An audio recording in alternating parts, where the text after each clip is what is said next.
오늘 말씀 로마서 11장 1절에서 12절 말씀 저와 한 절씩 교독하시도록 하겠습니다. 로마서 11장 1절에서 12절 말씀입니다.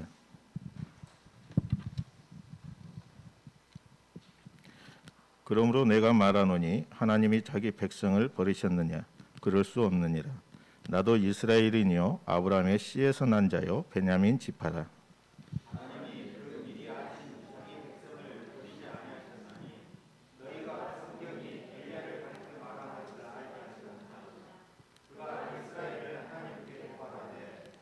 주여 그들이 주의 선지자들을 죽였으며 주의 제자들을 헐어버렸고 나만 남았는데 내 목숨도 쳤나이다 하니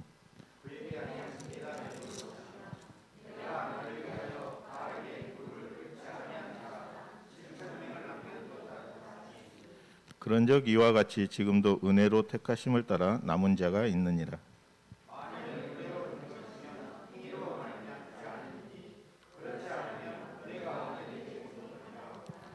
그런즉 어떠하냐? 이스라엘이 구하는 그것을 얻지 못하고 오직 택하심을 입은 자가 얻었고 그 남은 자들은 우둔하여 졌느니라.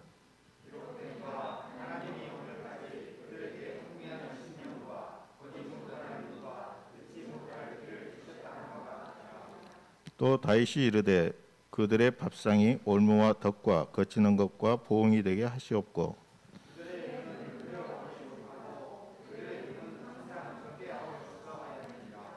그러므로 내가 말하노니 그들이 넘어지기까지 실족하였느냐? 그럴 수 없느니라. 그들이 넘어짐으로 구원이 이방인에게 이르러 이스라엘로 시기나게 함이니라.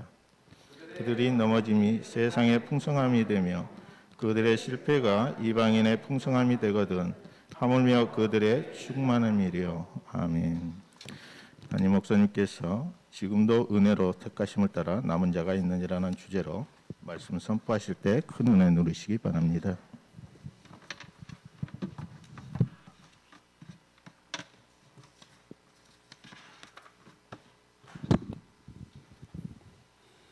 좋으신 아버지 하나님, 지난 일주일 동안도 하나님 저희와 동행하여 주시고 임마누엘 되신 하나님을 찬양합니다. 임마누엘 되신 아버지를 찬양합니다. 아버지 하나님, 주의 사랑하는 자녀들 지난 일주일 동안도 어찌하든지 믿음 가운데 살기를 원하고 하나님의 말씀하신 내용을 따라 아버지 암송하면서 자기가 처한 일터에서 최선을 다하였습니다. 아버지 하나님, 이 시간에 주님의 위로가 필요합니다. 주님의 사랑이 필요합니다. 또한 우리가 하나님이 인도하신다는 고백처럼 하나님 다시 한번 하나님 나와 함께 하시고 내 삶의 모든 것을 개입하시고 간섭하시고 나의 목자이시며 아버지 되심을 깨닫게 되기를 원합니다. 하나님, 이 예배를 홀로 아버지 하나님께서 영광 받아 주시옵소서. 예수 그리스도 이름으로 기도드리옵나이다. 아멘. 할렐루야. 할렐루야. 네. 오늘 옆에 분들에게 서로 보면서 오늘 잘 나오셨습니다. 오늘 수지 맞았습니다. 만약에요, 하나님께서 예배에 참석할 때마다, 주일날 예배에 참석할 때마다 하늘에서 100만 원짜리 수표가 툭툭 떨어진다고 하면 얼마나 좋을까요? 근데 하나님 그런 방법으로 역사를 안 하셔요. 예. 근데 만약에 오늘 100만 원을 받았는데 집에 가다가 안 좋은 일이 발생해서 생명이 끊어진다면 그 무슨 의미가 있을까요? 생명이 그만큼 중요한 거예요. 그래서 예수님이 땅에 계실 때 온 천하를 얻고도 생명을 잃으면 그 무슨 소용이 있느냐는 그 말씀이 왜 그렇게 제자들에게 그렇게 말씀하셨을까요? 제자들이 자기를 따라가는 목적을 예수님은 간파하셨거든요. 아셨거든요. 속된 근성을 가지고 나를 따라온 것을 하셨는데 예수님이 그것도 아시면서 그걸 깨달을 때까지 참고 그렇게 함께 포용하고 인도하셨음을 우리는 잘 알게 됩니다. 만약에 내가 가르치는 양이 또한 나를 통하여서 전도받은 사람이 계속하여서 교훈을 오되 세상 물질을 바라고 돈 받을 것을 바라고 한다고 하면은 여러분 그 사람에게 기도하고 인도함을 막 끊어버릴 거예요. 너무 속된 사람이라고. 너무 속된 사람, 때가 묻기는 보통 때가 묻은 것이 아니라고. 우리는 끊어버려. 상대 안 해버릴 거예요. 그게 우리 인간의 인성이에요. 그렇죠? 그런데 가만히 보니까 너무 순수해. 예수님 말씀만을 사모하고 차든지 은혜 받으려고 해요. 내가 전도의 보람을 느끼고 하나님 감사합니다. 이런 좋은 사람을 하나님께 나를 통하여 구원케 하신 하나님 감사합니다 하는데 그렇지 아니하고 그렇게 세상 걸 그렇게 추구하고 다니고 좀 뿔나면 성기려고 안 나와버리고 은혜 전도를 안 한다고 그 우리는 끊어버리잖아요. 그런데요 하나님은 약속하신 하나님 베리티 자기 생명을 걸고 약속하신 하나님이라 끝까지 그러한 사람까지도 데리고 가신다. 누구를 통해서? 오늘날 우리 같은 남은 자를 통하여서 데리고 가심을 하나님의 속성과 우리 인간이 갖고 있는 사랑의 한계는 거기서 분명히 차이가 납니다. 그렇죠? 만약에 예수님이 12제자 다 불합격이에요. 유다는 제껴놓고 11제자 다 예수님 보시기에는 정말 다 불합격이에요. 너희들과 함께 갈 수가 없다. 떠나가라. 만약에 예수님 혼자 십자가에서 그렇게 죽었다고 하면 오늘날 그 남은 자를 통하여서 이루어진 역사는 이루어지지 않았을 거라 이 말입니다.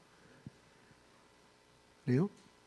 하나님은 우리 11제자를 통하여서 11제자를 보더라도 그렇게 내놓으신 사람들이 아니에요. 사회적으로 명함을 내놓을 사람들이 아니에요. 저기 마이너 리그뿐만 아니라 미국에는 야구가 마이너 리그 뭐 트리플 마이너 저 A, B, C, D까지 있어요. 마이너. 저 꼬레비 인생인들이었다 이 말이에요. 어떻게 보면 그들은. 근데 그들을 통해서 하나님은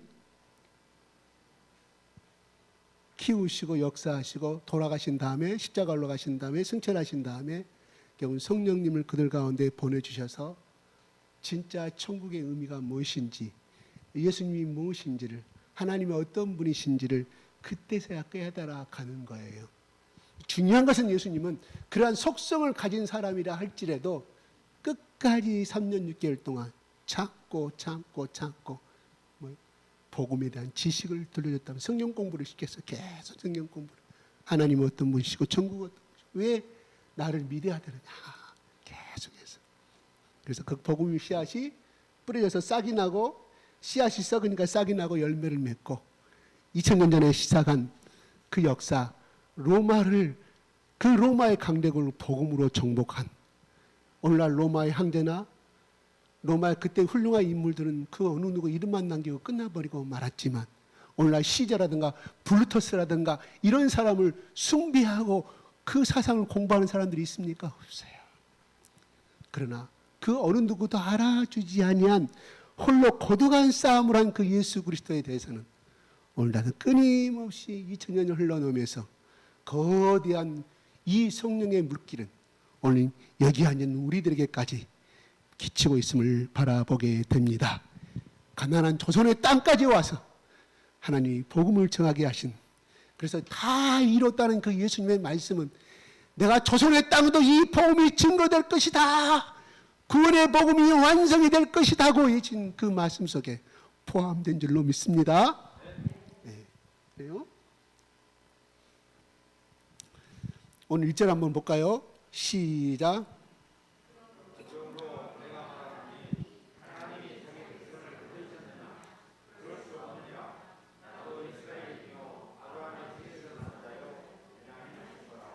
네, 그러므로라는 것이 10장의 모든 말씀을 받는 거예요. 다시 말해서 유대인들은 배척당하고 복음을 받아들이지 아니하고 이방인들만은 구원의 역사가 이루어지는 그 역사. 그러므로 말도 되겠고요. 바로 21절 말에 순종치 아니하는 이스라엘 백성들을 향하여 하나님의 종일 손을 내밀었으므로 이렇게 말합니다. 같이 다 여러 가지를 해석할 수 있어요. 내가 말하노니 로마의 교인들아 내 말 좀 들어봐라. 하나님이 자기 백성을 버렸느냐? 이 편지를 받는 사람들은 뭐예요? 이방인들도 있고 로마인이 아니라 유대인들을, 그러니까 이 편지 1절에 보면 유대인들이 하시는 말씀으로 볼 수 있는 거예요. 자기 백성을 버리셨느니라, 그럴 수 없느니라, 이렇게 말합니다. 이건 온 뜻은 부정의 부정을 말씀을, 절탄코 아니다. 하나님은 절대 버릴 사람이 아니다. 왜요? 자기 백성이기 때문에. 자기 백성 이해가 가신가요? 조선시대 때 임진왜란이 일어나고 병자호란이 일어났을 때, 청나라가 쳐들어왔을 때 왕들 전부 다 강화도로 도망가지 않아요? 비난가지 않아요? 백성들 다 놔두고 어떻게 보면 버린 거예요. 백성들을. 자기 백성이었습니다. 조선시대 때. 왕은 도망가 버리고 말았습니다. 이상합니다. 비방하는 거 아니에요? 그 당시 정책이 그랬으니까 그러고요. 6.25 때도 어땠습니까? 서울 이상 없다. 서울은 끄떡없다고 방송에 나타냈지만 그 당시 대통령 모두 대신들, 장관들 전부 다 수원, 대구, 부산으로 다 도망을 갔어요. 자기 백성들입니다. 여기서 자기 백성이라면 자기의 소유 백성이라 이 말이에요. 어떤 소유? 하나님이 소유한 자녀라 이 말이에요. 그러면 그 소유 자녀들에게 아브라함이 15장 말씀을 통해, 창세기 15장 말씀을 대대로 선지자를 통하여서 말씀하신 그 언약을 버리셨냐 이런 말입니다. 아니다 이런 말입니다. 인간은 자기 생명을 따라 자기 이익을 따라서 배신하게 되지만 하나님은 결단코 그러신 분이 아니다. 그래서 우리가 하나님은 시건하지 아니하신 분, 뭔 말이에요? 싱겁게 말을 한다. 거짓말을 밥 먹듯이 한다. 약속을 지키지 않으신 분이다고 그렇게 해석할 수가 있지만 하나님은 그것이 아니라 하나님이 자기 입 밖으로 뱉은 말은 성취하시고 지키시는 하나님이다. 그런 하나님이 누구? 이스라엘 백성들이에요. 이스라엘 백성들을 버렸느냐? 복음을 영접하는 자는 소수인데 오히려 이 당시에 바울이 복음을 증거했을 때 기독교 신자들은 이스라엘 사람이 소수였고 저 택하지 않은 이방인 사람들이 훨씬 많았다. 그러므로 이스라엘 사람들은 어떻게 해요? 하나님이 우리를 버리셨구나 하고 오해를 할 수가 있으므로 바울은 자신 있게 그 말을 이야기합니다. 그러면서 그 증거가 하나님 절대 이스라엘 백성을 버리지 아니하셨다. 왜냐? 어떤 증거를 발표하시느냐? 후반부에 나도 이스라엘인이요 아브라함의 씨에서 난 자와 베냐민 지파다. 이렇게 말해요. 뭐냐면 너희들도 아다시피 나는 이스라엘 백성이었다. 근데 왜 나도 유대인 백성이라고 말을 하면 될 것인데 왜 베냐민 지파라고 말씀할까요? 우리가 창세기에, 민수기에, 신명기에, 여호수아서에 보게 되면은 레위기까지 보면은 베냐민 지파 한량한 거 별로 없습니다. 별로 없어요.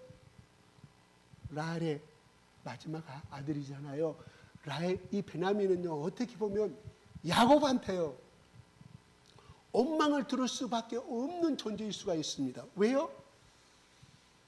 에삼촌 집에서 라반을 나오다가 돌아오는 길에 사막에서 베냐민을 낳다가 죽어버렸잖아요. 그러면 우리 조선시대 때나 지금도 마찬가지지만 어느 제가 그분 유명하신 분인데 제가 그러는데 그 사람을 낳다가 죽어버렸어요. 그러니까 그 할머니가 조금만 힘들어지면 자기 딸이 죽었기 때문에 전염 때문에 내 딸이 죽었다고 그 말을 성장하면서 들었대요. 할머니가 살아계실 때까지. 그래 자기는 이 집안에 필요가 없는 존재로 생각했다는 거예요. 얼마나 할머니한테 저주스러운 말을 들었으면. 근데 사실은 그 할머니는 자기 사랑하는 딸이 애기 낳다가 이 손녀를 낳다가 죽었으니 원망스럽겠죠. 그거를 자기 앞에서 그때 당시 병원이 없었잖아요. 옛날에 일제시대 때는. 집에서 다 아기를 낳잖아요. 아니면 산파 부르고. 그래 죽었으니 어떻게 했어요?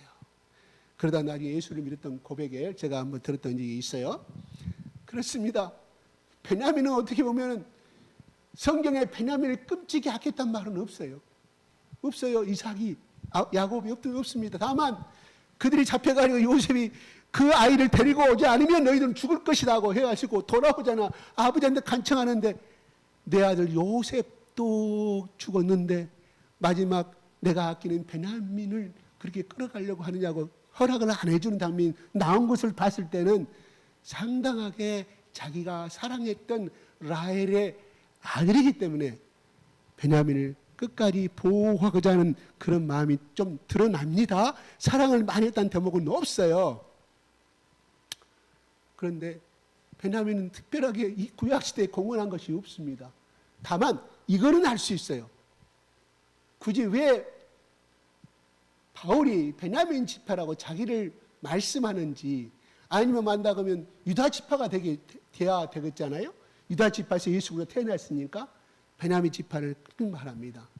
남유대와 이스라엘 나라가 북이스라엘과 남유대로 바꿔졌을 때, 나누어졌을 때 북이스라엘 이렇게 지파는 유대 나라를 반역하고 따로 모임을 갖고 사마리아 산에서 예배를 드리잖아요. 근데 남유대의 국가를 이루고 있던 사람 누굽니까? 유다 지파와 베냐민 지파입니다. 어쩔 수 없이 그때 당시 유대 나라는 유다의 그 지파에서 왕이 되어 있기 때문에 당연히 유다 지파는 자기 형제가, 자기 혈육이 유다 나라의 왕이기 때문에, 이스라엘 나라의 왕이기 때문에 배반하지 않을 거 아니에요. 그 중에 또 하나 남은 것이 베냐민이에요. 그래서 베냐민이라고 말하는 이유는 정통적인 하나님만을 섬기는 유대 나라의 출신임을 바울은 이야기를 하고 있어요. 그러면서 나는 2절 할까요? 시작.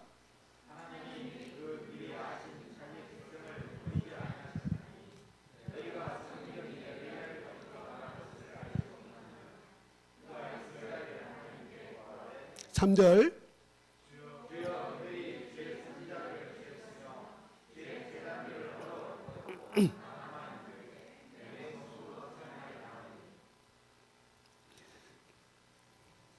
바울은 내가 베냐민 지파라고 말하는 중에 그 이유 속에는 나는 너희들에게 비교해 봤을 때 나는 예수 믿는 자들을 그렇게 괴롭히면서 그 죽임에 동참하였고 그렇게 핍박하는 자도 나를 이렇게 너희들 알다시피 나를 구원시켜서 이 역사에 동참케 만들어 주셨는데 로마에 있는 이스라엘 백성들아 너희들은 나에 비하면 그래도 죄가 가볍지 않느냐. 뭐 비난도 하고 뭐 핍박은 했겠지만 나처럼 심지어 죽여가는 데 앞장선 돌을 던진 나보다는 너희들이 더 깨끗한 자가 아니냐. 그럼 너희들은 얼마든지 구원을 받을 수 있는 이야기를 전파하기 위해서 2절에 미리 하신 자기 백성을 버리지 아니하셨나니, 미리 정하신 누구죠? 아브라함 후손을 말하죠. 너희가 성경에 엘리야를 가리켜 말한 것을 알지 못하냐. 그가 이스라엘 하나님께 고발하되 이렇게 말합니다. 이 말을 잘 알죠 우리가. 그러죠? 열왕기상에 나오는 19장에 나오는 말씀이에요. 잘 압니다. 그 이스라엘 나라가 아합왕과 이세벨 여왕이 아세라산과 바알 신을 섬기는 그러한 아주 영적으로 암흑의 시대 가운데 있었을 때 엘리야가 가서 너희들이 회개하라고 했을 때 회개하지 아니하잖아요. 하나님께 간구하고 하나님 가뭄을 주시옵소서 이스라엘 땅에. 그래서 3년 6개월 동안 비가 안 와요. 비가 안 옵니다. 등이 짝짝 갈라져요. 완전히. 그래서 아합 왕이 어떻게 이야기를 했냐면 저 나쁜 놈, 저 엘리야 저놈 때문에 우리 민족이 굶어 죽게 생겼다. 그래야 많은 사람들, 아합 왕과 이세벨에게 핍박받는 것이 아니라 모든 이스라엘 백성들이 아무리 그렇다고 해도 네가 그렇게 기도함으로써 3년 6개월 동안 비가 안 나게 우리 백성들 굶어 죽게 만드느냐. 비난을 엄청나게 받았어. 엄청나게. 그 다음에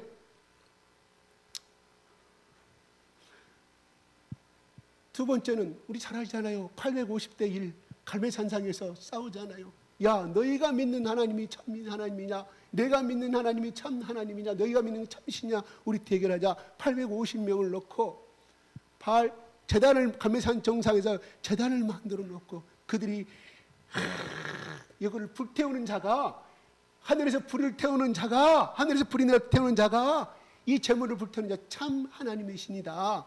그래 지들이 850명이 발광을 달고 옷을 보고 나체 시호를 하며 칼을 몸을 그어가면서 옛날 온시 종교가 그랬잖아요. 막 아무런 반응이 없습니다. 해가 지도록. 그러나 엘리야가 나서서 야 도랑에 물을 뿌려라. 넘치도록 물을 뿌려라. 불을 끌 수 있는 거 오늘날 제일 큰 것이 뭡니까? 물이죠. 물. 왜 불이 꺼져요? 물을 부으면? 왜 그래요? 물이 꺼져? 아니 불났을 때 그냥 물 뿌리면 불 꺼진 거 알아요. 근데 왜 불이 꺼져요? 산소를 공급받지 못하기 때문에.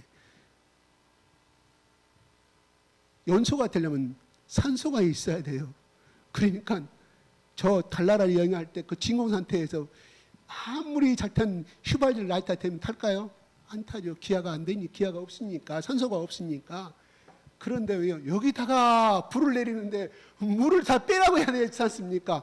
장작나무만 놔도 마른 장작나무 생나무 다 빼라고 해야 할 거 아닙니까? 오히려 물을 가득히 부으라고 하면서 기도했을 때 하나님의 불이 내려와서 그 제단과 제물을 다 태워. 이야 보라 너희가 믿는 신이 참신이냐? 내가 믿는 하나님이 참신이냐? 그러면서 그 850명을 다 죽여버려요.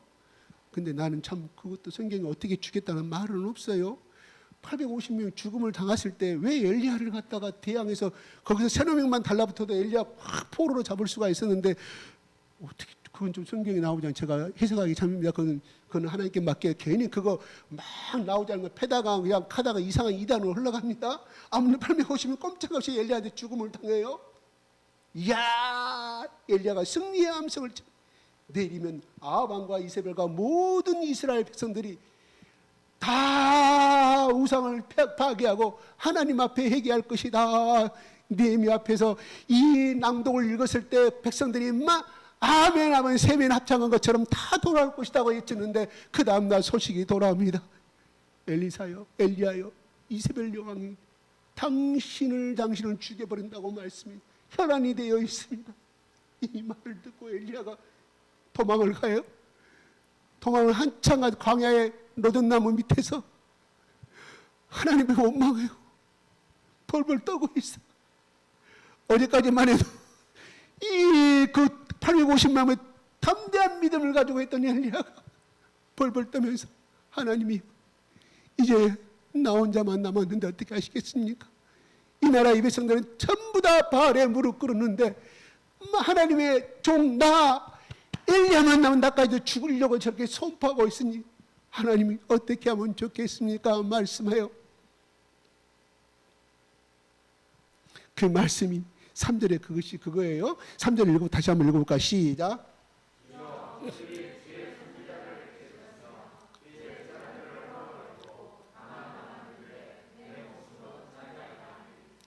예.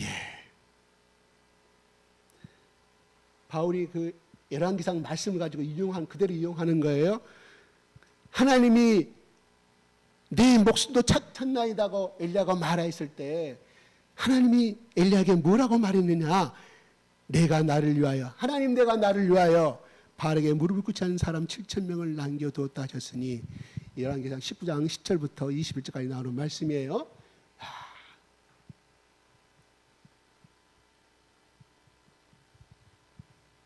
엘리야는 자기 혼자만 남은 줄 알았어요.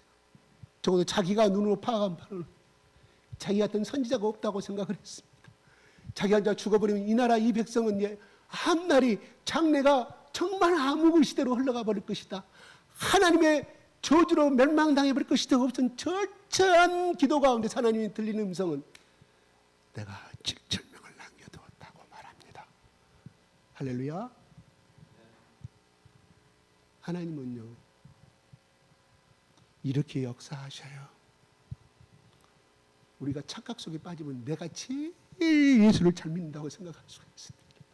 다른 사람 믿으면 절대 내가 예수님 말씀을 제일 알고 하나님을 제일 많이 한다 착각에 빠질 수도 있어요. 엘리야도 그렇게 생각할 수도 있어요. 어떤 두 가지 이거를 볼 수 있어요. 나는 그만큼 열심을 가지고 내가 하나님께 충성을 다하고 있으니 나를 살리라는 말도 될 수 있고요. 두 번째는 이 땅의 이스라엘 백성 중에 더 이상 하나님을 섬기는 사람이 없어. 다 바알 신에게 무릎을 꿇는 자가 되었습니다. 이게 우리가 착각을 양면성을 가지고 생각해 하셔야 돼요. 그런데 하나님이 말씀하셔요. 있다. 7,000명을 남겨뒀다. 이런 이야기예요. 만약에 엘리야가 이것이 무서워서 하나님 말씀을 불순종하고 이세벨의 여왕에 무서워서 순교당하기 싫어서 다른 나라로 도망갔다고 하면 글쎄 그 뒤로는 엘리야의 이름은 등장하지 않으실지도 모릅니다. 왜요? 7,000명의 예비된 자를 준비된 자를 하나님이 쓰시자 하기 때문입니다. 하나님의 역사는 절대로 나 혼자만의 역사가 되는 것이 아니옵니다. 왜 하나님이 70인 12제자와 70인 제자와 500인 제자를 남겨두셨을까요? 보세요. 예수님의 사역은 이 땅의 제자 양성이었다 이 말이에요. 제자 양성. 그러므로 하나님이 나 아니면 손해볼 것이다. 그런 자부심도 중요하지만 우리 옆에 계신 그분의 믿음도 존중해줘야 합니다. 내가 신앙이 확 기도형 막 우는 사람이 교만하기 쉽거든요. 기도를 왜 많이 합니까? 겸손하게 해서 기도하는 거예요. 예수님이 왜 그 십자가에서 마지막까지 그 십자가를 짊어졌을까요? 땀이 피가 되도록 기도하셨기 때문에, 하나님의 뜻을 받아들였기 때문에, 하나님의 사랑을 알았기 때문에 그 길을 갈 수가 있었다 이 말입니다. 바로 믿음이 좋다는 것은 내 이웃을, 연약한 나의 옆에 있는 집사를 전화해주고 신방해주고 기도해주고 대화해주는 것, 그것 또한 하나님이 그들과 같이 남은 자의 역사를 이루고자 하심을 믿으시기 바랍니다. 다 똑같이 신앙의 A급이면 그 어떻게 되겠어요? 삼성전자 이건희 회장이 살아계실 때 삼성전자 유능한 한 사람이 삼성전자 우리 가족들과 다 합하면 3만 명을 먹인다고 그랬습니다. 그 말이 무슨 말인지 아세요? 그 기술 특허가 TV가 한 대씩 팔려갈 때마다 삼성전자 연구원이 만드는 그 기술 특허를 도용을 해야 됩니다. 허락을 받아야 됩니다. 그래서 1,000대가 팔렸다, 10,000대가 팔렸다, 10만 대가 팔렸다면 한 대당 10%씩 로열티를 물어야 됩니다. 그 들어오는 매달과 연을 따져서 삼성전자가 제품을 팔아서 온 것보다 더 훨씬 많은 이익을 내기 때문에 이건희 회장이 그렇게 말한 거예요. 그래서 해가 되면 박사학위를 받고 그때가 되면 인재 스카우트 하고 미국으로 건너간 거 아니겠습니까? 직접 인터뷰해서 한국에 와서 나랑 같이 동행합시다. 그러니 인재들이 와서 연구해서 그 모든 실험 장비는 누가 대주는가요? 삼성전자 대주겠죠. 그래서 오늘날 저 인류를 하고 있다 이런 말이에요. 그래서 한 조직과 한 어떤 무리를 일어나는데 사실 그 중심의 인물들은 10%를 합니다. 10%. 나머지는 그 10% 때문에 90%가 따라온다는 거예요. 그래서 독재자들은 그 10%를 양성시키잖아요. 그 10%에게 물질적인 거가 모든 걸 대주잖아요. 왜? 그 10%만 따른 나머지 대중들은 우매하기 때문에 따라올 수 있다. 그 방법을 누가 하고 있어요? 저쪽에, 저 북쪽에 그 사람이 지금 하고 있잖아요. 그래서 거기 잘 먹고 잘 혜택 받고, 응?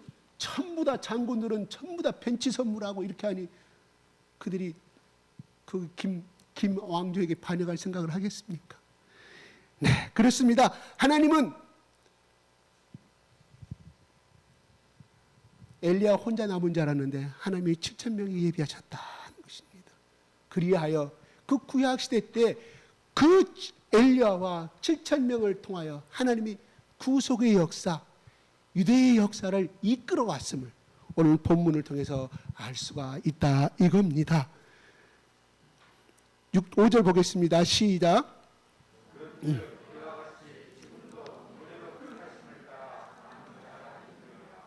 네. 지금도 은혜로 택하심을 따른 남은 자가 있느니라. 그러니까 뭐예요?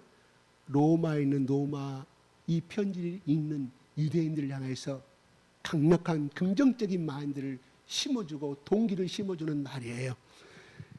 은혜로 택하심을 따라, 은혜로 택하심을 하나님의 주권을 말하는 거예요. 택하시고 안 택하신 건 하나님의 주권이라 이 말입니다. 또 하나의 뜻은 뭐냐면 두 번째로 해석하면 그래요. 하나님의 주권이지만 하나님의 부르심을 받아들이고 안 받아들인 것은 그를 받아들이는 사람은 자신의 자유의지로 받아들이는 사람은 하나님 앞에 남은 자의 소명을 가지고 살아갈 것인데 하나님이 끊임없이 부르셨지만 그를 배척해버린 것은 그 사람의 몫이 되겠죠. 이 두 가지 양면성을 가지고 우리가 성경을 좀 봐야 됩니다. 자, 6절에 시작.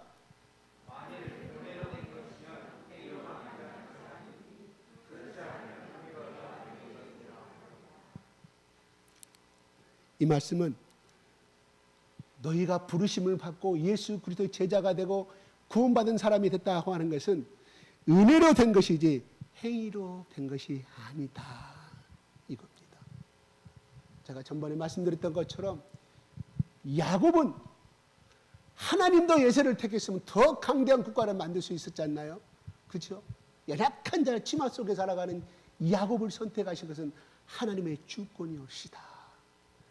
어떻게 보면 또 두 번째 방금 해석했던 것처럼 그는 그 장자의 축복을 하나님의 축복을 거절한 사람은 에서의 결과였지 하나님이 그렇게 하도록 한 것은 아니잖아요.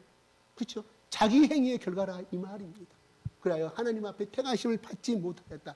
이게 이제 감리교나 순복음에서 하는 이야기예요. 자기 어느 것이 맞다 어느 것이 안 맞다 이것은 저것도 맞을 수 있고 이것도 좀 어렵습니다. 그러나 장로교 쪽에서는 무조건 택함에 대한 주권적으로 우리가 가는 것입니다. 칼빈의 애정론을 가지고 가는 거예요. 네. 만약에 행위로 됐다고 하면 뭐라고 그래요? 은혜가 은혜되지 못하리라 이겁니다. 그렇죠? 내가 베드로가 내가 잘나서 요한이 내가 잘나서 바울은 내가 모든 학문을 내가 설립했기 때문에 구약을 모든 것을 알기 때문에 하나님 나를 선택하였다고 하면 바울은 그것을 은혜로 여길까요? 아니옵시다. 내가 잘나서 된 것이다. 하나님의 주권과 예수님의 사랑을 다 부정해버리는 결과이기 때문에 우리가 애정론을 가지고 우리가 선택됐고 우리가 택하심을 받았고 오늘 이 자리에 앉아있다는 그 자체가 은혜인 것을 믿으시기 바랍니다. 하나님은 남은 자의 역사는요 누구입니까? 구약의 제일 첫 번째로 노아였습니다. 많은 120명 배를 지을 때 얼마나 놀림을 받았을까요? 똑똑한 사람이 아니었시다. 똑똑한 사람이 아니었어요. 근데 하나님은 노아의 남은 자를 통해서 구속의 역사를 이루어갔음을 우리는 바라보게 됩니다. 방금도 말했던 엘리야와 7,000명의 그 남은 자를 통해서 선택하였고 다 이렇게 하나님은 일반적인 선택했다고 하면 택하였다고 하면 하나님 그대로 놔두느냐? 아니옵시다. 끝까지 하나님의 말씀을 경청하기를 원하고 듣기를 원했던 것입니다. 노든 나무 밑에서 그렇게 하나님 앞에 나는 죽음밖에 없으며 절망 가운데 울고 있을 때 하나님이 그 말씀하셨을 때 하나님 또 어디로 그 사람을 데리고 갑니까? 호렙산 굴로 데리고 갑니다. 호렙산은 어떤 곳이요? 모세가 시겜의 말씀을 받았던 곳입니다. 하나님이 엘리야가 기도하는데 하나님이 보여줍니다. 첫째로 강한 바람이 지나갑니다. 근데 그 자연에서만 하나님 보이지 아니합니다. 그 다음에 커다란 불이 지나갑니다. 하나님 보이지 아니합니다. 세 번째 땅이 울리며 지진이 납니다. 하나님 보이지 아니합니다. 네 번째 또 기도하니까 자기 속에 기가 들립니다. 하나님의 세미한 음성이 들리니라고 고백합니다. 무슨 말일까? 세미한 음성이라는 건요 이 언어의 뜻은 무슨 뜻인지 아신가요? 그래요. 우리는 세미한 음성을 들어야 됩니다. 세미한 음성의 그 언어의 의미는 무슨 뜻이냐면 하나님이 돌을 때리는 소리예요. 하나님이 정을 가지고 돌을 턱 때리는 소리를 세미한 음성의 원래의 의미, 언어의 의미입니다. 무슨 말일까요? 그 호렙산에서 모세가 받았던 첫 번째 돌계명은 하나님이 직접 그 돌판에 쓰신 것을 우리는 신명기 말씀과 출애굽기 말씀을 통해서 알고 있습니다. 모세가 들었던 그 음성이 바로 엘리야에게 세미한 음성이 들린다 이런 말이에요. 그래서 호렙산은 하나님께서 엘리야가 간 것 같지만 하나님이 엘리야를 제일 처음에 내가 너희들에게 언약을 맺었던 십계명을 통해서 이 10개의 언약을 통하여서 들렸던 그 음성을 다시금 엘리야에게 들려준다 이런 말이에요. 할렐루야. 그는 뭡니까? 하나님이 선포하시고 하나님이 새기시고 하나님이 일방적으로 그 약속을 이끌어 가시고 성취하시겠다는 약속의 음성이었다 이런 말입니다. 할렐루야. 7절 시작.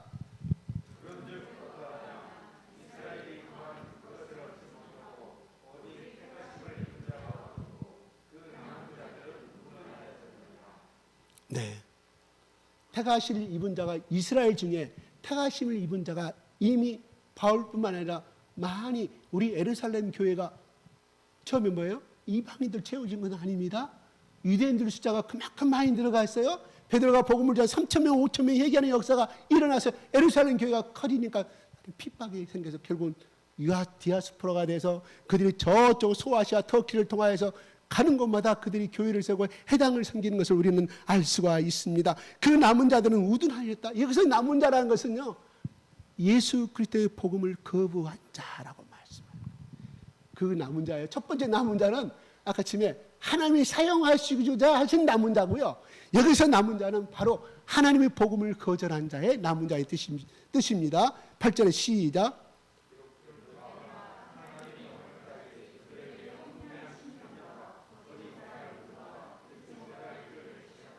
그 남은 자들이 왜 복음을 영접하지 않냐 했느냐 대해서 다윗이 말씀을 신약 구약의 이사야서 29장 말씀을 갖다가 말씀하고 있어요. 9절에 시작.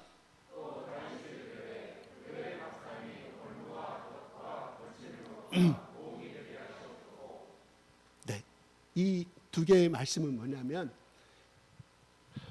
우리가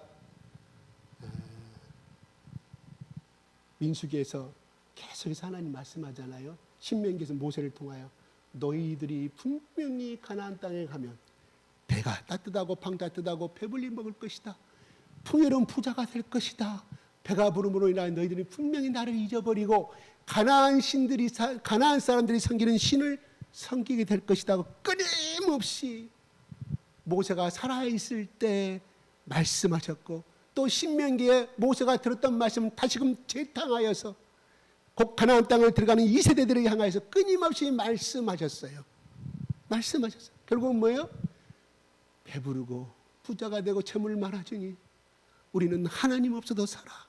광야에서는 하나님이 광야 만나를 내려주시면 죽기 때문에 어쩔 수 없이 그 만나를 먹고 살기 위해서 천장을 쳐다봐 어디를 하늘을 쳐다봐 오늘 또 새벽에 내려온가 안 내려온가 아마 일찍 일어나가지고 거기서 망을 본 사람들 많이 했을 것 같아요. 모르겠어요. 먼저 떨어지는 만나가 더 맛있었는지 그래서 돌아가면서 보초 서가지고 갔는지 모르겠습니다. 그런데 그거를 하늘에서 떨어진 것을 살피지 않으면 굶어 죽기 때문에 끊임없이 새벽부터 해 뜨기 전부터 만나가 떨어진다냐. 야 갑동아 을동아 빨리 가봐라. 야 은혜야 빨리 나가봐라. 어느 타마시에 두가 꼬라를 했으면 그런데 그러니까 어떻게 불순종하면 죽음을 당하는 걸 많이 봤잖아요. 만나를 못 먹을까봐 그래도 억지로 따라간 거예요. 왜? 살기 위해서. 하나님이 정말 사랑하고 하나님이 정말 좋아 따라간 건 아니라 이 말이에요. 그 속성을 하나님이 하셔서 모세를 통하여 너희들은 분명히 가나안 땅과 나를 배반할 것이다. 바로 이거. 이 사람들은 밥상이 그들의 밥상이란 말은 풍요로운 재물을 말합니다.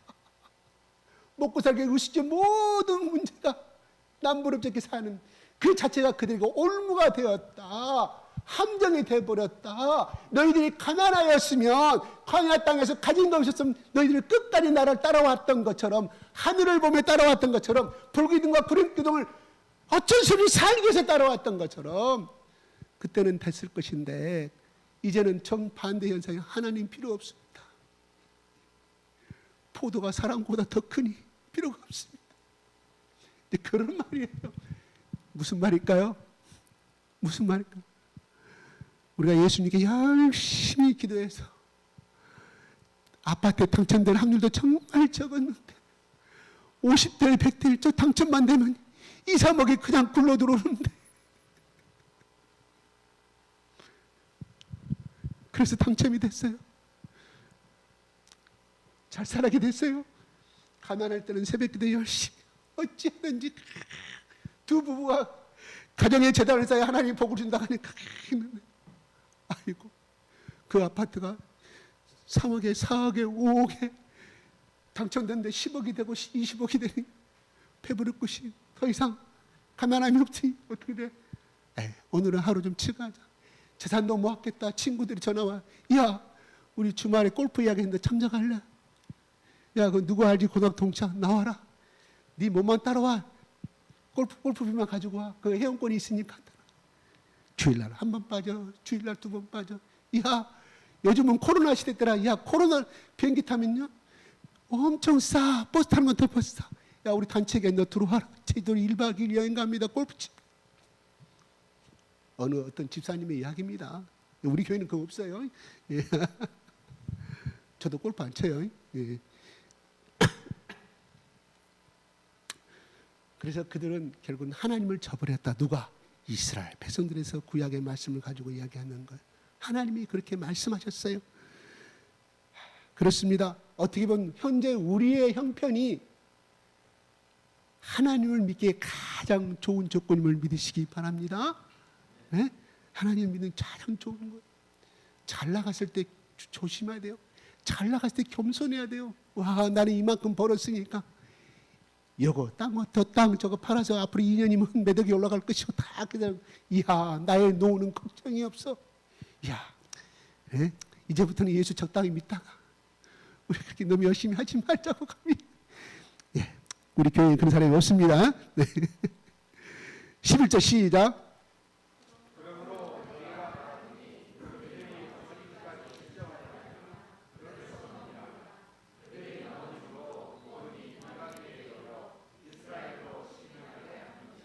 이건 뭐냐면 유대인들이 복음을 거절하니 그 복음의 방향이 사도 바울을 통하여서, 바울은 뭐 이방인의 사도로 쓴다고 그랬잖아요. 하나님 그랬어요. 그렇게 말씀하셨어요. 결국은 그렇게 만약에요 예루살렘에서 바울을 죽이고자 하는 그런 경험들을 처참한 핍박하는 그런 당하지 않았다고 하면 바울은 그 속에 유다이즘만이 내가 믿는 하나님만이 유일한 하나님이다. 우리 민족의 하나님이다 하는 것을 깨지 못했을 거예요.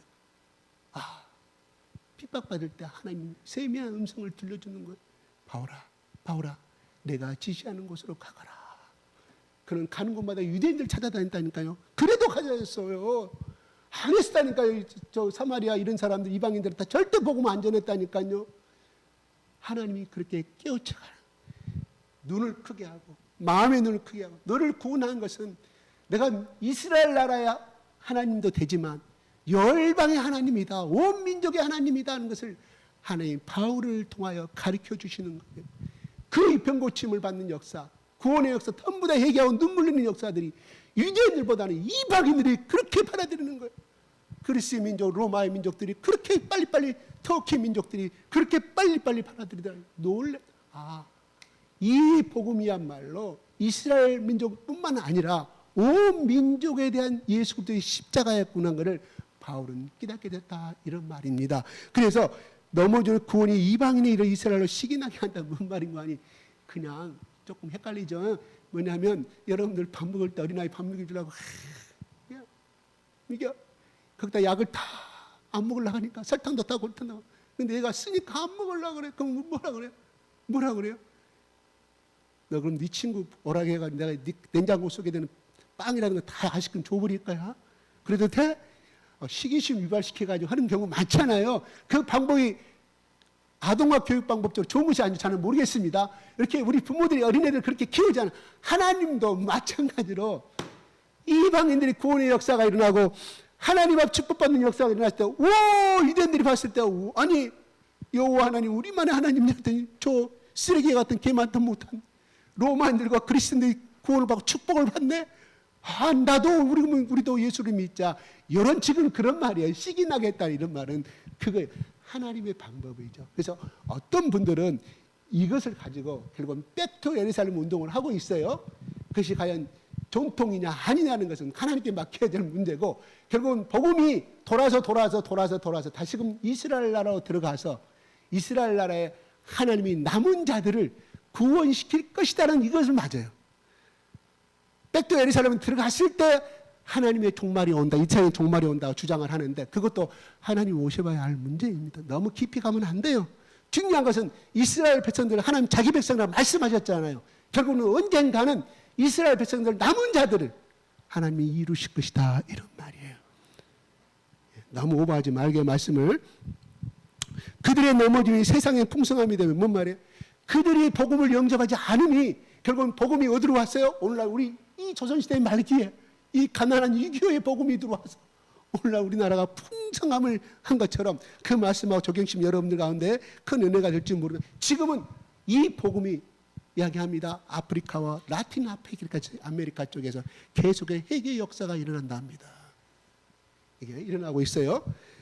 그들의 실패가 이방인의 풍성함이 되거든. 그들의 실패가 뭐예요? 복음을 영접하려고 핍박한 그 결과가 이방인들의 풍성함이 된다. 예수 그리스도의 복을 받는다, 이런 말입니다. 하물며 그들의 충만함이요, 뭔 말인 거 아니? 그들 이스라엘 백성들의 충만함이요, 하나님을 아는 백성이잖아요. 그들은 조상대로 DNA 하나님의 영적인 피가 흐르고 있어요. 그들이 예수를 믿게 되면 얼마나 이방인도 풍성함을 이루고 풍요롭게 되는데, 그들은 예수 그리스도를 믿게 됐을 때 더 많은 축복을 받게 될 것이라는 바울의 고백입니다. 어쩌면 이 오늘 11장의 1절부터 12장은 로마에 있는 로마 교인이지만 거기에 있는 로마 교회에 나오는 유대인들에게 희망과 또한 비전을 주기 위한 바울의 간절한 편지임을 우리는 고백하게 됩니다. 오늘 여기서 보면은 4절에 한번 다시 한번 볼까요? 4절 시작.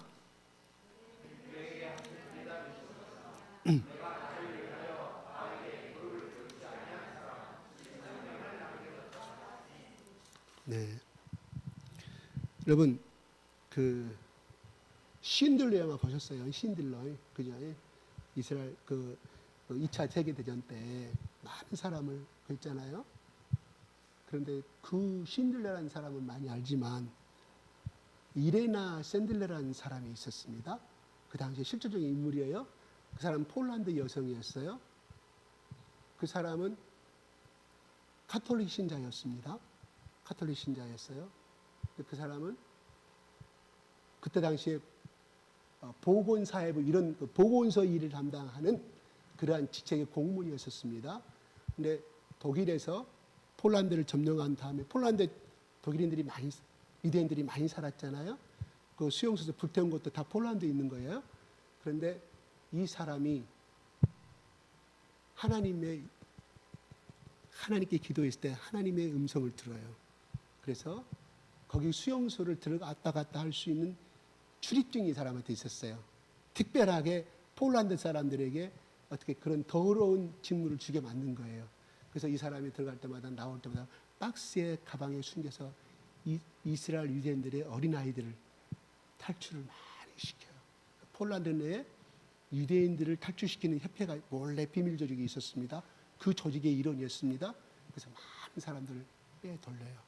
그래서 그 명단을, 이름과 너희 아버지 이름이 무엇인지 다 명단을 적어서 그거를 가지고 있으면 나중에 들켜 다 뺏길까 봐 어느 숲속의 나무 아래 비밀리에 상자를 만들어서 묻어서 그렇게 비밀리 하다가 결국은 독일의 게스타포한테 걸려서 많은 고문을 당하고 다행히 생명을 유지하게 되었습니다. 이 소식이 유대인들에 의해서 알려지게 됐고, 또한 그때 협력했던 사람들 가톨릭 작은 수녀라고, 그 사람들도 많이 성당에 감춰줬다고 그래요. 그래서 그가 2007년도에 우리 엘코 부통령이 있었잖아요. 대통령 선거에 떨어진 사람. 그 사람과 여분과 2007년도에 노벨 평화상 후보에 올랐는데, 엘코 대통령이 지구 환경에 대해서 이렇게 많은 공헌을 했다고 해가지고 스위스 노벨상 문화재단에서, 스위스인가요? 스웨덴인가요? 헷갈립니다. 노벨상 문화예요. 스웨덴이죠, 스웨덴. 그래서 엘코와 내 여부는 탈락됩니다. 그것도 물론 하나님 뜻이겠죠. 이러한 인물이 있었습니다. 또 하나는요, 독일군 장교가 있었는데요. 폴란드 그 감옥을 감독하는 독일군 장교였는데 이 사람도 또 그렇게 많이 빼주게 됐는데 결국은 총살을 당해요. 히틀러의 부하에 의해서. 왜? 그 범죄가 드러남으로 말미암아. 아무튼 우리가 신들러 빼더라도 이렇게 알려지지 않은 독일군 장교과 그 다음에 이레나 신들러라는 사람, 이레나 이 여자를 통해서 얼마나 많은 유대인들이 구원을 받았는지 모릅니다. 나중에 이 사람들이 노벨상 평화를 추진하는 거예요. 우리 민족을 위해서 이렇게 헌신하였다고 추천해서 후보까지는 다행히 못 받았어요. 근데 하나님은 바로 이렇게 그 당시에 그 여인과 그 당시에 그 독일 장교가 하나님 이스라엘 민족을 구원하는 남은 자로 하나님이 쓰셨음을 우리는 알게 됩니다. 하나님은 남은 자를 통해서 구원의 역사를 이루어 갑니다. 그래요. 우리 교회도 가게에 아픈 상처가 있었습니다. 그리고 그렇지만 이 교회를 사랑하고 또한 우리 교회가 지향하는 그러한 정신을 또한 예수님의 그 정신을 사모했던 사람들은 다 떠나지 않냐고 이 자리에 남았습니다. 그래요. 남은 자라는 것은 똑똑하고 잘나고 스펙이 좋고 한 남은 자의 의미를 말하는 게 아닙니다. 하나님이 에서 대신에 야곱을 선택하였고 또한 모자란 사람들을 선택하여서 하나님의 역사를 이루어가듯이 결코 우리가 결국은 연약한 자들이지만 똑똑하지 못하지만 하나님이 우리에게 이 구루터기를 남은 자를 통해서 오늘날 우리 교회를 이끌어가고 있으며 여전히 우리 교회에서 파송된 그 선교사들과 현지의 동역자들은 지금도 그 정신을 이어가면서 이들의 사랑을 전하는 것을 우리는 바라볼 수가 있습니다. 그래요. 신앙은요, 내가 이익이 되면 따라가고 이익이 안 되면 따라가는 것이 아닙니다. 이익이 안 되면 따라가는 것이 신앙의 옳시다. 이 두 책자들이 그들이 돈을 모았습니까? 성경에 그들이 죽을 때 큰 재산을 모아놓고 자식의 유산을 주고 순교당하는 성경에 있을까요? 다 무일푼으로 죽었습니다. 오늘날 또한 많은 외국의 선교사에게 왔던 사람들, 또한 오늘날 주의 종으로서 열심히 봉사하고 살아가는 가난과 배고픔 속에서도 그렇게 하나님이 주신 소명을 가장 담당했던 그 남은 자들의 역사를 보게 됩니다. 그런 역사를 통해서 우리 교회와 우리 한국교회가 대대로 이어져가고 번창해 가고 있습니다. 오늘날 교회 다닌다 또한 목사라면 손가락질 많이 당합니다. 근데 전부는 아니잖아요. 그렇게 못된 짓 하는 건 아니잖아요. 오히려 못된 짓 하는 사람은 더 잘하는 주의 종들이 많이 있습니다. 오히려 못된 집사보다는 더 잘하는 집사님들 많이 있습니다. 못된 권사님이 있는 반면에 더 잘하는 권사들이 훨씬 많아요. 훨씬 많습니다. 바로 우리들이 이 시대의 남은 자임을 고백합니다. 이 시대의 이 교회 별로 다른 데도 크지도 않고 보잘것없지만 남들이 봤을 때 보잘것없는 그러나 나는 이 교회에 올 때마다 내 마음이 하나님은 얼마나 고맙습니까? 우리 성도들이 도망가지 않냐고 이 교회를 살려고 도망간 건 아니잖아요, 여러분. 남은 건 아니잖아요. 근데 하나님이 이렇게 좋은 우리 교회가 세워진 지 70몇 년도 세워진 지금까지 몇 년, 40년 만에 빚 다 갚고 40년 만에 우리 교회를 하나님이 허락해 주셔서 얼마나 감사한 일이에요. 제가 다른 교회 목사들 만나면 자랑합니다. 뭔 자랑이요? 당신네들은 약정연금 1가구당 5천만 원, 3천만 원 약정해서 큰 교회를 지을지 모르지만 우리 교회는 코 묻은 돈 가지고 11조 피땀 흘린 돈 가지고 빚어가지고 우리 교회 샀다. 빚을 다 갚았다. 빚 갚은 건 아니에요. 조금 있어요. 빚이 있어요. 그러나 교회 빚을 다 갚았다. 이런 말이에요. 얼마나 감사한 일이에요. 오늘 또 우리가 새방에 살면 좀 초라할 것 같아. 근데 하나님이 그쪽에 살았던 그 신안동이죠. 그 같은 노예가 아니거든요. 자기를 나가라고. 여러분 그 당시 현장에 있었던 사람 나는 나가라는 소리를 안 듣고 난 나중에 왔기 때문에 그 다음에 이 교회를 삭갈막갈 할 때 제가 여기 왔었어요. 조금만 하다 보니 참 좋더라고요. 사기 전 이야기입니다. 여러분 교회 그 사람들이 와서 나가라고 했을 때 얼마나 서러웠습니까? 지금 막 어수선한 판국에 이제 교회까지 쫓겨나게 됐을 때 여러분들 마음이 얼마나 힘들었을까요? 그래도 도망가지 아니하고 남은 자가 되어서 이 교회를 지켜주시니 너무 감사합니다. 하나님은 분명히 남은 자를 통하여서 구원의 역사를 일어날 뿐만이 아니라 비록 우리 교회가 가난하고 남들에게 내놓을 수 있는 그런 교회 숫자도 되지는 못하지만 그래도 이 교회에 남아서 하나님의 구원의 역사에 동참하고 진심을 다하는 여러분들이 말로 하나님이 보시기에 박수 쳐줄 뿐만 아니겠습니까?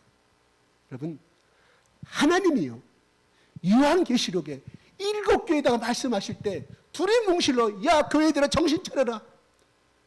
첫사랑은 너희들 어찌하여 잃어버리냐. 토하여 외치리라. 야 너 어떤 라오디게 교회야.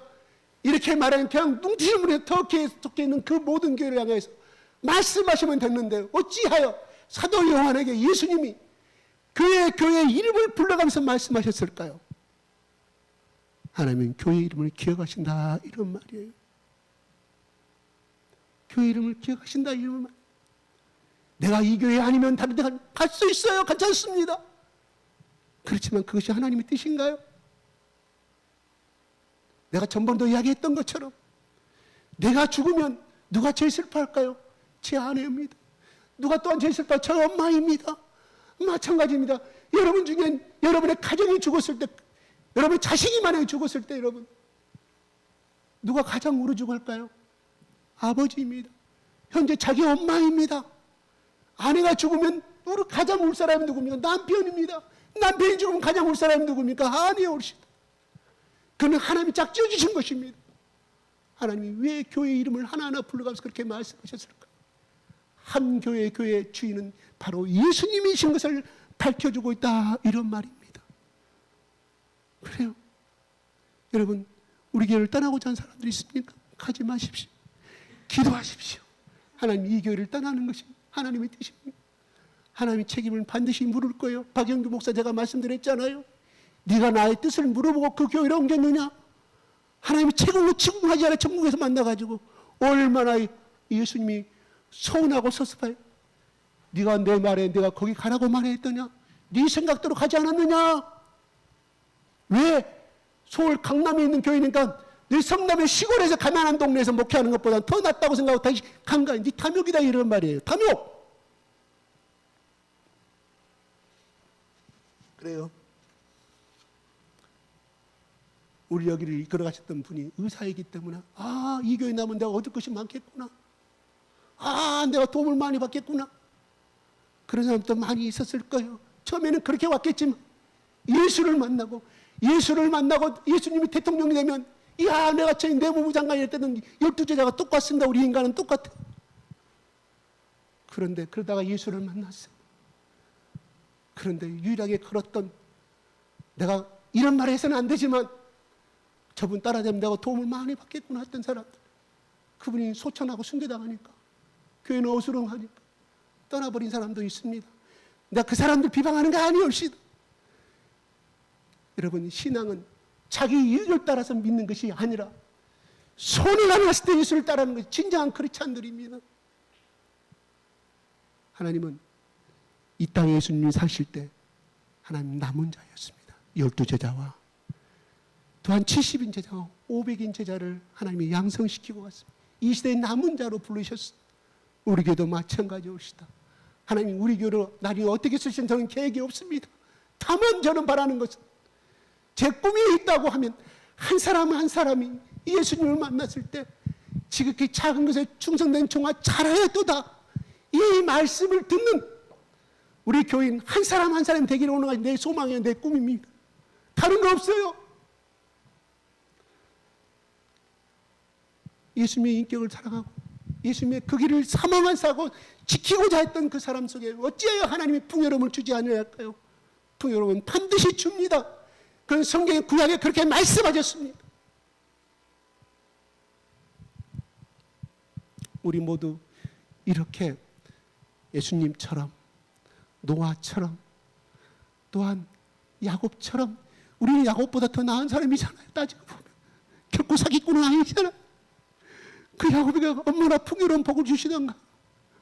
그 사람에게 이스라엘 나라 이름을 주면서 오늘날 유대인 나라를 갖다가 아브라함의 나라로 제칭하도 더 손색이 없습니다. 오히려 더 나아요. 이삭의 나라라고 나라 명칭을 해도 더 좋아요. 근데 하나님이 야곱의 그 사기꾼 그 이름을 갖다 이스라엘로 하나님이 쓰시고 계시잖아요. 이렇습니다. 우리의 속성은 더럽다 할지라도 우리가 끊임없이 예수 그리스도의 보혈로 씻고 나가는 자, 그 야곱이 이스라엘로 호칭받고 위대한 믿음의 조상으로 남아있던 것처럼 우리도 우리 가정에 훌륭한 이런 아버지요, 훌륭한 이런 어머니요, 영적인 가문의 축복을 물려주는 위대한 믿음의 부모들 되기를 예수 그리스도 이름으로 축복합니다. 기도하겠습니다. 아버지 하나님, 바울은 노마사를 통하여 말합니다. 엘리야가 혼자 있었던 것처럼 혼자 이 사명을 감당한다고 하나님께 원망하였을 때 엘리야야, 너만 남은 게 아니라 너와 같은 똑같은 7,000명도 있다. 이 7,000명은 또 어떤 사람이겠습니까? 그 시대에 많은 핍박을 받고 혼란을 당하고 하나님만을 의지한다고 우상을 섬기는 많은 사람 손가락질 받던 그 7,000명의 역사를 하나님 남겨두신 거 아니겠습니까? 하나님, 오늘날도 남은 자를 통하여 이 시대를 이끌어가고 구원의 역사를 이끌어가심을 바라보게 됩니다. 하나님, 우리 교회를 사랑하여 주셔서 40년을 우리 교회를 세우셔서 하나님, 우리 교회를 거쳐가는 얼마나 많은 사람들이 구원을 받았고 얼마나 많은 일꾼이 탄생되어 준지 모릅니다. 하나님, 그들이 있는 곳곳에서 하나님을 만나게 하시며 최선을 다하는 믿음의 사람들로 하나님 축복하여 주시고 오늘 이 교회에 참석한 한 사람 한 사람의 저 연약한 믿음들을 하나님, 예수님이 다시금 이 땅에 다시 오셨을 때 지극히 작은 것에 충천된 나의 종아, 내가 10골을 다스리는 데 권세를 주는 한 사람 한 사람, 한 가정 한 가정 모두 다 이러한 축복의 음성을 들을 수 있는 하나님께 인정받는 모든 가정이 될 수 있도록 하나님 역사하여 주시고 축복하여 주시옵소서. 예수 그리스도 이름으로 기도드리옵나이다. 아멘.